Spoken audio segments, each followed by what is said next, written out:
দেশের ভেতরে যে কি অবস্থা বলে বোঝাতে পারবো না। This is one of the problems, right? কেউ এটা নিয়ে কথা বলে না। আমি আপনাকে ধন্যবাদ দিচ্ছি, আপনি বললেন। দেখুন, রোহিঙ্গাদের সংখ্যা কত, এইটা রেজিস্ট্রেশন এবং এটা বায়োমেট্রিক্স ডেটা ভেরিফিকেশন এটা করে ইউএনএইচসিআর, তারা সেটা করে থাকেন।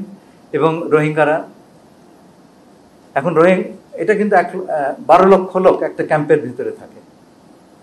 সেই ক্যাম্প থেকে 2-4 জন যদি বেরিয়ে যায়, কোথাও চলে যায়, সেটা নিরূপণ করা আমাদের জন্য কঠিন। এবং যেটা হয়েছে খুব দুঃখজনক, যেটা ইউএনএইচসিআর এর সঙ্গে আমাদের একটা এমওইউ ছিল, এখনো আছে, মেমোরেন্ডাম অফ আন্ডারস্ট্যান্ডিং।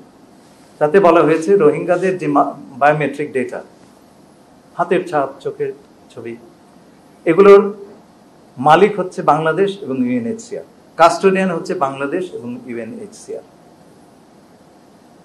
এটা প্রায় 7 বছর ধরে আমরা যে মালিকানা দাবি করি নাই, ইউএনএইচসিআর এর কাছ থেকে আমরা কোনো ডেটাই চাই নাই। ইলেকশন কমিশনের সঙ্গে আমার আলাপ করলো, আমি তাদের জিজ্ঞেস করলাম আপনাদের ডেটাবেজের সঙ্গে রোহিঙ্গা ডেটাবেজের যোগাযোগ আছে কিনা। তারা বললেন এই কথা তো কেউ বলে নাই। এটা না হলে পরে আপনি কি করে জানবেন জাতীয় পরিচয়পত্রে রোহিঙ্গা নাই? আপনি কি করে বলবেন পাসপোর্ট নিয়ে যায়নি বা ভোটার লিস্টে নাম ওঠে নাই?